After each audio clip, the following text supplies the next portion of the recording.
이제 전도서를 가지고 여러분들과 같이 계속해서 공부를 하고 말씀을 전하도록 그렇게 하겠습니다. 자, 오늘 이제 그 예수님의 부활하신 사건들을 이 말씀에 기록하고 있는데, 빈 무덤에서 떨고 있는 그 세 여자에게, 여인에게 흰 옷을 입은 청년이 예수님이 살아나셨다라고 하는 소식을 전합니다. 여인들에게. 근데 여기서 흰 옷 입은 청년은 다른 복음서에서는 천사라고 말하고 있어요. 그러니까 이제 예수님의 무덤에, 장사 지낸 무덤에 세 여인이 올라갔다가 무덤 문이 굴려져 있고 거기에 흰 옷 입은 한 청년이 와서 예수님이 부활하셨다, 이렇게 이 아주 희망의 소식을 듣게 되어집니다. 근데 주님이 십자가에 달리기 전에 예수님의 제자들과 약속했던 것들이 있어요. 그 약속은 뭐냐면, 이 천사가 너희들 예수님이 말씀하신 거 너희들 기억하니? 이렇게 말하면서 뭐라고 말하고 있냐면, 예수님이 약속하신 내용들인데 성경 보니까 오늘 본문 말씀 7절입니다. 가서 그의 제자들과 베드로에게 이르기를. 자, 그러면 이제 그 여인들에게 천사가 뭐라고 말하냐면, 베드로와 그의 제자들에게 일러라, 이렇게 말하는 거죠. 그런데 예수께서 너희보다 먼저 어디로 가시나니? 갈릴리로 가시나니. 다시 한번 따라합니다. 예수께서 너희보다 먼저 갈릴리로 가시나니. 자, 그럼 여기 성경에 보니까 예수께서 너희보다 먼저 갈릴리 가시나니, 어떤 게 제일 중요한 말일 것 같아요? 예수님이 이제 십자가에 못 박혀 돌아가시기 전에 제자들에게 약속하셨던 것은 뭐냐면, 내가 너희들보다 먼저 갈릴리로 가겠다, 이런 약속을 하세요. 그 먼저라고 하는 말이 중요한 말인데, 전에 너희에게 말씀하신 대로 예수님이 전에 말씀하셨던 거예요. 근데 너희가 거기서 예수님을 볼 것이라고 말하고 있습니다. 그러면 이 말이 얼마나 그 중요한 말씀인지 복음서 곳곳에서 이 말씀이 우리에게 소개되어지고 있는데, 오늘 본문에 볼까요? 14장, 마가복음 오늘 16장인데 전에 14장에 뭐라고 말하냐면, 그러나 내가 살아난 후에 너희보다 먼저 어디로 가리라? 그러면 예수님이 십자가에 못 박혀 돌아가시고 나서 이제 부활하셨잖아요, 그죠? 그러면 예수님이 먼저 어디로 가신다는 거예요? 갈릴리로 가신다는 거예요, 갈릴리로. 근데 여기뿐만이 아니라 마태복음 28장 10절에도 보니까 뭐라고 말하냐면, 예수께서 이르시되 무서워하지 말라, 가서 내 형제에게 어디로 가라? 여기는 먼저라고 하는 말이 없지만은 먼저 갈릴리로 가라, 거기서 나를 보리라. 그럼 예수님이 지금 부활하셔서 십자가에서 죽으시고 장사하시고 부활하셔서 지금 어디로 가시겠다는 거예요? 갈릴리로 가시겠다는 거예요. 근데 마태복음 또 성경에 보니까 또 나와요. 그때 예수께서 제자들에게 이르시되 오늘 밤에 너희가 다 나를 버리리라 기록된 바 내가 목자를 치린지 양의 떼가 흩어지리라 하였느니라. 그러나 내가 살아난 후에 너희보다 먼저 어디로 가리라? 갈릴리로 가리라. 그러면 이 말씀을 여러 번 복음서에서 기록하고 있는 것을 보면 중요한 내용 같아요? 안 중요한 내용 같아요? 중요한 내용 같으니까 이 복음서 저자들이 곳곳에서 예수님이 십자가에 못 박혀 돌아가시고 장사하고 부활하신 다음에 너희들보다 먼저 갈릴리로 가리라, 이렇게 말씀하셨겠죠. 자, 그러면 여러분들이 아는 상식을 한번 머리를 한번 이렇게 지금 빨리 회전해서 돌려보시기 바랍니다. 예수님이 먼저 갈릴리로 가셨습니까? 제자들이 먼저 갈릴리로 갔습니까? 잘 생각해 보세요. 제자들이 먼저 갈릴리로 갔어요? 예수님이 먼저 갈릴리로 갔어요? 성경을 그동안 안 읽으셨던 게 뽀록이 나는 거예요. 근데 성경에 보니까는 이제 제자들이, 특히 베드로와 그 형제들이 예수님이 십자가에 못 박혀 돌아가시니까 다 어디로 갔어요? 고기 잡으러 가자 해갖고 자기네들이 고기 잡던 갈릴리, 그 갈릴리라고도 하고 디베라라고도 하고 게네사렛이라고도 하는 그 바닷가에 가서 고기를 잡는 장면이 요한복음 21장에 나온다고요. 근데 부활하신 예수님께서 먼저 갈릴리로 간 그들에게 찾아가셔서 예수님께서 제자 중 하나가 예수라고 하는 소식을 들으니까 베드로가 첨벙 뛰어들어서 헤엄쳐서 나오죠. 그러고 나서 조반을 먹이시고 예수님이 뭐라고 말하죠? 요한의 아들 시몬아, 내가 이 사람들보다 나를 더 사랑하느냐. 이 말씀을 하세요, 안 하세요? 그럼 다시 한번 질문할게요. 갈릴리로 예수님이 먼저 가셨습니까? 아니면 제자들이 먼저 갔습니까? 제자들이 먼저 갔지. 그렇죠? 그래서 제자들이 먼저 가 있었죠. 예수님보다.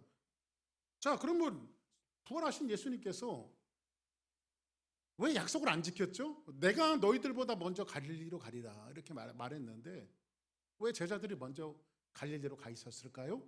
그리고 또 한 가지는 뭐냐면 사실 예수님께서 이 약속을 지키실 수 있어요. 왜냐하면 부활하신 예수님이 엠마오로 가는 제자들에게도 확 나타나셨다가 또 마가의 집에서도 2번이나 나타나셨다가 지금 예수님이 막 동해 번쩍 서해 번쩍 하시는 장면이 부활하시고 나서 그런 장면들이 나오거든요. 그러면 예수님이 약속하셨으면 제자들보다 먼저 갈릴리로 가실 수 있어요, 없어요? 먼저 가실 수가 있는데도 지금 이 예수님보다 먼저 제자들이 먼저 갈릴리에 도착했어요. 그러면 왜 예수님이 약속을 지키지 않았을까요?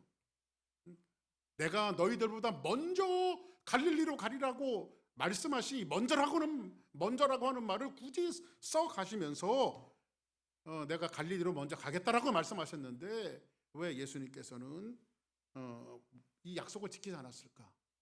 그러면 여러분들 이 말은 그러면 예수님의 약속을 지키지 않은 것이 아니라 이 말은 갈릴리라고 하는 말이 우리에게 주는 의미를 좀 살펴볼 필요가 있어요. 예수님이 먼저 갈릴리로 가겠다고 말씀하셨으니까 이 갈릴리는요, 이 단어를 분석하면 사실 예수님이 주로 활동하신 곳이 어디예요? 갈릴리 지방이죠. 그리고 예수님이 어디서 자라나셨어요, 여러분들? 예수님이 자라나신 곳이 어디예요? 한번 따라하겠습니다. 나사렛.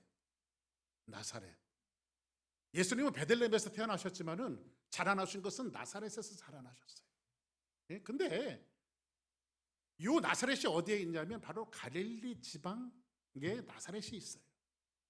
근데 요 갈릴리와 나사렛이 총체적으로 녹아져 있는 것이 뭐냐면요, 갈릴리는 어떤 뜻을 갖고 있냐면 한번 따라 하실까요? 가난, 멸시, 아픔, 저주, 흑암, 사망, 뭐 이런 것들이 아주 안 좋은 단어라고 하는 것은 전부 다 총체적으로 녹아져 있는 곳이 어디냐면 바로 갈릴리예요.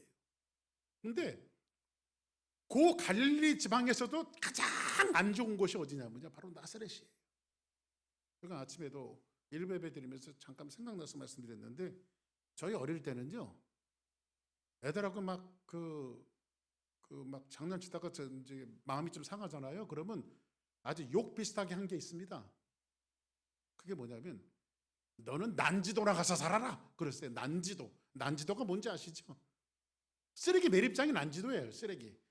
수도권에 있는 모든 쓰레기가 다 어디 모이냐면 난지도에 모여. 지금은 난지도가 가보면 이게 뭐 개벽을 해갖고 아주 도시가 됐습니다만 옛날에는요, 모든 쓰레기가 모이는 곳이 난지도. 근데 난지도라고 하는 이미지는요 별로 한국 사람에게 좋은 이미지가 아니에요. 거기는요. 근데 거기서 사는 사람들이 있었다고. 그 사는 사람들이 뭐 먹고 사는 사람인지 아십니까? 쓰레기 파먹고 살았던 사람들이에요. 그래 옛날에는 그 쓰레기 파먹고 살았던 사람들을 뭐라고 말하죠? 한번 따라서 해보실까요? 양아치. 그 쓰레기 파먹고 사는 사람들은 양아치라고 그랬다고, 옛날에는. 근데 예수님이 슬픔과 저주와 어둠으로 상징했던 갈릴리 지방의 갈릴리에서도 가장 저급하게 취급을 받았던 곳이 어디냐면 바로 나사렛이에요. 나사렛. 그런데 유대인들은요, 이 나사렛을 어떻게 생각하냐 한번 봅시다. 이는 선지자 이사야를 통하여 하신 말씀을 이루려 하심이라. 일러스되 스불론 땅과 납달리 땅과 요단강 저편 해변 길과 한번 따라합시다. 이방의 갈릴리요. 그러면 히브리 사람들과 유대인들이 이방 땅이라고 하는 것은 뭐냐면 이방의 갈릴리오라고 하는 것은 저주받은 땅이라는 거예요. 어디 가요? 갈릴리 가요. 그런데 거기에 흑암에 앉은 백성이 큰 빛을 보았고 사망의 땅과 그늘에 앉은 자들에게 빛이 비추었도다. 성경은 이렇게 말하고 있어요. 그러니까 나사렛은 무슨 땅이라는 거예요? 저주의 땅이라는 거예요. 흑암의 땅이라는 거예요. 갈릴리가 무슨 뜻이에요? 어둠의 땅이라는 거예요. 버려짐을 받은 땅이라는 거예요. 이방의 땅이라는 거예요. 거기가. 근데 이 땅에 대해서 마태는 이렇게 기록하고 있어요. 한번 볼까요? 이에 선지자 예레미야를 통하여 말씀하신 바 라마에서 슬퍼하며 크게 통곡하는 소리가 들리니 라헬이 그 자식을 위하여 애곡하는 것이라. 그가 자식이 없으므로 위로받기를 거절하였도다 함을 이루어졌느니라. 그 다음 여러분들이 시작. 죽은 후에 주의 사자가 애굽에서 요셉에게 현몽하여 이르되 일어나 아기와 그의 어머니를 데리고 이스라엘 땅으로 가라. 아기의 목숨을 찾던 자들이 죽었느니라 하시니 요셉이 일어나 아기와 그의 어머니를 데리고 이스라엘 땅으로 들어가니라. 자 보세요. 그러나 아켈리오가 그의 아버지 헤롯을 이어 유대의 임금이 됨을 듣고 거기로 가기를 무서워하더니 꿈의 지시하심을 받아 어디로? 갈릴리 지방으로 떠나가 어디 동네에? 나사렛이란 동네에 가서 사시니 이는 선지자로. 그러면 여기서 선지자는 이렇게 돼 있는데 사실 원문에 보면 복수형으로 돼 있어요. 오고 오는 세대의 선지자들이 뭐라고 말하냐면 하신 말씀이 나사렛 사람이라 칭하리라 하심을 이루려 함이로라. 그럼 예수님이 어디 사람이라고요? 그래서 우리가 예수님을 가리켜 뭐라고 얘기해? 나사렛 예수. 그죠? 그래서 여러분들 기도할 때도 그러잖아요. 저도 그렇게 많이 나사렛 예수 이름으로 명하노니 그러잖아요. 그죠? 나사렛 예수 이름으로 명하노니. 근데 나사렛은 어떤 뜻을 갖고 있다 그랬죠?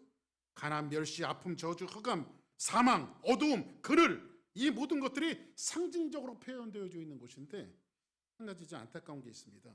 안타까운 건 뭐냐면 구약 성경에 창세기서부터 말라기서를 찾아봐도 예수님이 나사렛 사람이라고 이 기록되어진 성경이 안타깝게도 없어요. 나타나지 않습니다. 자, 그러면 오늘 이 말씀 속에서 내가 먼저 너희들보다 갈릴리로 가리라. 갈릴리 지방의 예수님이 나사렛 사람인데 나사렛은 어둠과 공포와 좌절과 실망과 그 다음에 사망과 이 모든 것들이 총체적으로 녹아져 있는 곳이 갈릴리오 나사렛인데 예수님을 뭐라고 말하냐면 나사렛 사람이라고 말한다고요. 그러면 여기에서 주는 것은 뭐냐면 시간과 공간적인 지역적인 의미를 나타내는 것이 아니라 나사렛과 예수님이 가지고 있는 공통점을 찾아봐야 돼요. 그러면 예수님이 지금 십자가를 지셨는데 누구를 위해서 십자가를 지셨죠? 저와 여러분 같은 죄인들을 위해서 예수님이 십자가를 지셨다고요. 근데 예수님이 그 십자가를 지시면 뭐를 짊어지셨죠? 우리들이 죽어야 할 그 사망을 예수님이 대신 짊어지셨고 어두움을 짊어지셨고 그늘을 짊어지셨고 멸망을 짊어지셨고 나사렛이 갖고 있는 총체적인 그 모든 것들을 예수님이 짊어지시고 십자가를 주셨단 말이에요. 그러면 예수님이 내가 너희들보다 먼저 갈릴리로 가겠다라고 하는 이 말씀은 지역적인 의미를 이야기하는 것이 아니라 십자가 고난의 길, 어둠의 길, 고통의 길을 예수님이 내가 너희들보다 먼저 가겠다라고 하는 말을 애들로 이렇게 표현하신 거예요. 상징적으로 표현하신 거예요. 그래서 좀 아까도 말씀드렸지만은 예수님 부활하시고 나서 제일 먼저 누구를 찾아가시죠? 사망과 그늘에 앉아있던 이 베드로를 찾아가서 그를 회복시켜 주시고 내가 이 사람들보다 나를 더 사랑하느냐? 그리고 나서 그를 회복시켜 주시면서 뭐라고 말하죠? 내가 젊어서는 띠띠고 원하는 곳으로 다녔거니와 내가 늙어서는 네 팔을 벌리는지 남이 너를 원치 않는 곳으로 데려가리라. 이 말씀을 하시면 내가 어떤 죽음으로 하나님께 영광을 돌리려 하십니다. 할렐루야. 예수님께서 말씀하신 이 십자가의 길은 어떤 길이냐면 하나님께서 친히 예수 그리스도의 십자가 속에서 이 십자가 속에서 담겨져 있는 이 모든 총체적인 우리의 어두움과 슬픔과 좌절과 실망과 그 사망을 짊어지신 그 길을 예수님께서는 내가 뭐 너희들보다 먼저 갈릴리로 가시라고 간다고 말씀하신 겁니다. 그래서 결국은 이것은 장소의 의미가 아니라 뭐라고요? 바로 십자가입니다. 할렐루야.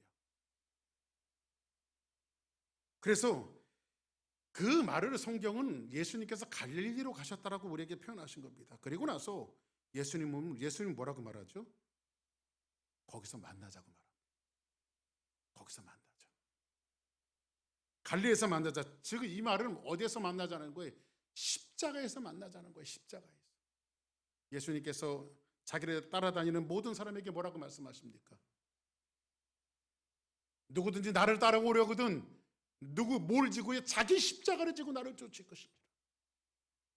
그럼 예수님이 갈릴리에서 만나자라고 하는 것은 우리에게 몫에 태워주신 그 십자가를 지고 만나자라고 하시는 거예요. 그래서 성경에서 우리에게 원하는, 성도들에게 원하는 삶은 뭐냐면요, 예수님을 자꾸 갈릴리에서 만나는 삶이에요. 예수님이 십자가를 지셨듯이 우리도 갈릴리에서 예수님의 손을 붙들고 우리에게 메워주신 그 십자가를 지는 거, 이것이 바로 갈릴리에서 예수님과 동행하는 삶이라는 거예요. 그래서 요한복음 13장 1절을 같이 한번 읽어볼까요? 시작. 일절 전에 예수께서 자기가 세상을 떠나 아버지께로 돌아가실 때가 이른 줄 아시고 세상에 있는 자기 사람들을 사랑하시되 끝까지 사랑하시니라. 아멘. 여기서 보니까 예수님께서 우리를 자기 사람들을 사랑하시되 뭐 하시냐? 끝까지 사랑하시니라. 이 끝까지 사랑하신다라고 하는 것은 그냥 단순하게 예수님께서 우리를 책임진다라고 하는 의미를 넘어서 있는 의미예요. 하나님이 여러분들 어떻게 사랑하십니까? 한번 따라하겠습니다. 끝까지 사랑하신다. 끝까지 사랑하신다. 그럼 도대체 끝까지 사랑하신다는 건 뭘까요? 제가 언젠가 여러분들 창세기 하면서 그런 말씀 드렸을 겁니다. 노아의 홍수가 납니다. 세상이 전부 다 물로 다 멸망하죠. 그리고 나서 간신히 천신만 걷고 때 노아의 가족들이 구원을 받고 살아남습니다.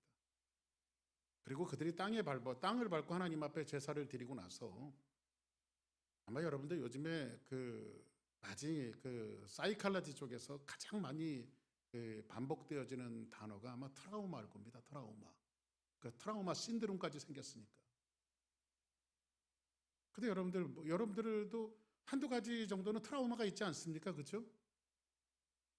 근데 홍수가 나갖고 세상 사람들이 다 멸망을 당했으니까 아마 노아의 가족들도 트라우마가 있었을까요? 없었을까요? 그 사람들도 사람인데 왜 트라우마가 없겠어요? 그러니까 비 몇 방울만 떨어져도 아마 오싹오싹했을 거예요. 또 비 오는 거 아닌가. 그래서 몇 년 전에 여기도 휴스턴에도 하비가 왔었잖아요. 허리케인 하비가 와갖고요. 그러니까 하여튼 이 집들이 다 물에 잠기고 막 이런 사태들이 많았는데, 잠기지도 말고 비도 오지 말아야 돼요. 왜냐하면 안 잠긴 사람들은 또 이렇게 헌금 보낸다고 바쁘고요. 잠긴 사람들은 구조한다고 바쁘고, 그러니까 잠기지 말아야 돼요. 그래서 비만 오면 그런 트라우마가 있다고요. 지금 뉴올리언즈에 옛날에 카트리나 와갖고요. 거기 사람들을 보면요, 허리케인만 오면 트라우마가 있어요. 그래서 짐 싸서 도망가는 거예요. 이베큐에이션 하는 거예요. 근데 노아의 홍수 사건 때는 세상 사람들이 다 죽었다고. 근데 트라우마에 떨고 있는 그들에게 하나님께서 사실은 너희들은 물로 멸망하지 않는다. 그러면 노아의 입장에서는 이렇게 말할 수 있어요. 하나님 그걸 뭘로 믿습니까? 그때 하나님이 하늘에다 무지개를 갖다 걸어버려요. 그죠? 무지개를 갖다 걸어버려요. 그리고 이것이 내가 다시는 세상을 물로 멸망하지 않는다는 나의 증거라고 말씀하시죠. 증표라고 말씀하세요. 근데 무지개가 갖고 있는 의미가, 무지개가 어떻게 생겼어요? 우리 쪽 이렇게 보면 활처럼 생겼잖아요. 활. 그렇죠? 근데 무지개가 실제로 원문에 활이라고 하는 뜻이 있어요. 활.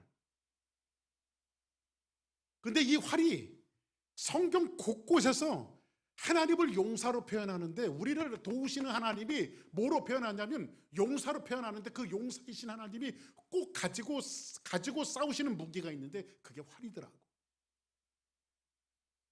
그러면 하나님이 우리를 사랑하실 때 끝까지 사랑하신다라고 하는 것은 뭐냐면 하나님의 자녀들에게 이루어 놓은 하나님의 구원과 여러분들의 삶 속에서 이루어 놓은 하나님의 축복들과 여러분의 삶 속에서 이루어 놓은 하나님의 어마무시한 그 놀라운 축복들을 하나님께서 뭘 갖고 지키신다는 거예요? 그 활을 갖고 싸우신다는 거예요. 누구를? 우리를 위해서. 그것이 주께서 우리를 사랑하시되 끝까지 사랑하신다라고 하는 의미가 이 말씀 속에 녹아져 있는 거예요. 그래서 여러분들 한번 따라하겠습니다. 우리는 망하리라 해야 망할 수가 없다. 할렐루야. 우리는 망하지 않아요. 근데 그 십자가의 그 길을 갈릴리에서 만나자라고 말씀하셨던 그 길을 만들어가는 과정 속에서 사람들이 항상 모든 것이 다 잘 되는 것만은 아니거든요. 어떨 때는 우리를 무너뜨리는 방식도 있고요. 우리를 넘어뜨리는 방식도 있고요. 제가 한번 물어볼게요, 여러분들.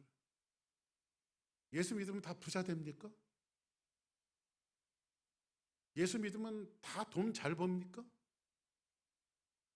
예수 믿으면 다 건강합니까? 예수 믿으면 만사 형통합니까? 너무 어려운 질문 드리는 것 같아요.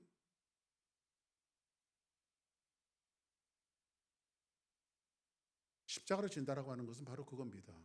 어떤 장로님의 간증인데, 장로님이 굉장히 이 한 교회를 책임질 만큼 굉장히 경제적으로 신앙적으로 굉장히 돈독한 장로님입니다. 새해가 돼서 가족들을 불러 모아놓고 가정 예배를 드렸습니다. 우리 몇 년도는 올해는 우리 가족이 정말 하나님을 전심으로 섬기는 한 해가 되어지자 하면서 자녀들 한 사람 한 사람들을 축복하면서 같이 가정 예배를 드렸습니다. 그리고 하나님, 올해 한 해는 정말 저희들의 신앙으로 반드시 세워지는 한 해가 되어지게 하시고 하나님의 놀라운 축복을 맛보는 한 해가 되어지게 하옵소서 기도를 했어요. 그런데 기도했으면 그 한 해가 잘 돼야 될까요? 안 돼야 될까요? 실제로 있었던 간증을 드리는 거예요. 잘 돼야 될까요? 안 돼야 될까요? 그렇게 기도했으면. 그런데 그 1월 달부터요, 장로님의 사업이 막 곤두박질치기 시작하고요. 자녀들의 삶도 잘 안 되기 시작하고요. 모든 것들이 다 가정이 온통 메스답이 되어지는 거예요. 정말 많이 메스답이 되어지는 거예요. 이걸 어떻게 설명할 수 있습니까?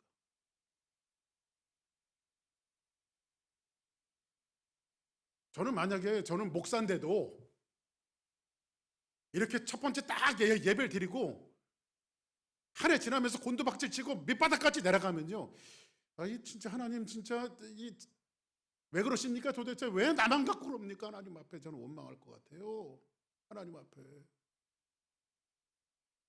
그런데 이 장로님이 하시던 사업들이 전부 다 쫄딱 망했어요. 하루는 그 장로님이 섬겼던 목사님을 연말에 초청을 했습니다. 목사님, 제 사업체에 와서 예배 좀 드려주세요. 근데 목사님이 소식을 들어서 알잖아요. 진짜 무거운 짐을 가지고 장로님 사업 터전에 찾아갔더니 장로님이 하시는 말씀이 그렇게 얘기하세요. 목사님, 수년 전에 저에게 오셔서 개업 예배 드려주셔서 이 사업이 정말 잘 번성하고 하나님 앞에 영광 돌리며 살아왔는데 올해는 폭삭 망했습니다. 저 같으면 가능하면 그럴 때는 저를 찾지 말길 바랍니다. 목사님 얼마나 마음이 무겁겠어요. 그렇죠? 그런데 이 장로님이, 목사님이 조용하게 묻습니다. 장로님, 오늘은 어떻게 예배를 드렸으면 좋겠습니까? 그랬더니 목사님, 오늘 예배 타이틀이 있습니다. 무슨 타이틀인데요? 모르는 목사님 폐업 예배를 드려주세요. 폐업 예배. 그때 이 목사님이 그 장로님의 집에 가서 폐업 예배를 드려주면서 눈물로 정말 그런 장로님이 없는 거야. 대부분 그 정도 됐으면 하나님 원망하고 교회 원망하고 내가 지금까지 어떻게 살아왔는데, 내가 지금까지 믿음 생활을 어떻게 하면서 살아왔는데 하면서 원망 그런 원망도 없을 텐데, 어리석게도 하나님을 저버리지 않고, 어리석게도 하나님을 원망하지 않고, 주신 자도 하나님이시니 거두신 자도 하나님이라고 하나님 앞에 지금 폐업 예배를 드리고, 목사님이 눈물 넣고 폐업 예배를 드려줬습니다. 그리고 목사님이 만나는 자들마다 하나님, 아무개 장로님을 더 일으켜 주시옵소서. 하나님 다시 일으켜 주세요. 하나님 앞에 눈물로 기도를 했는데 딱 한 2년 정도 더 있다가요, 목사님 제가 다시 사업을 시작했습니다 하면서 이 장로님이 자그맣게 또 하나의 사업을 시작하기 시작했어요. 개업 예배를 또 드렸어요, 목사님이.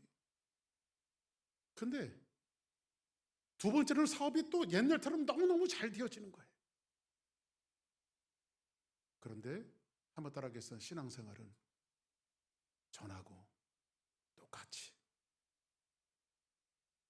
그러니까 이 장로님은 돈이 있고 없고가, 사업이 잘 되고 안 잘 되고가 신앙하고는 별개였어요.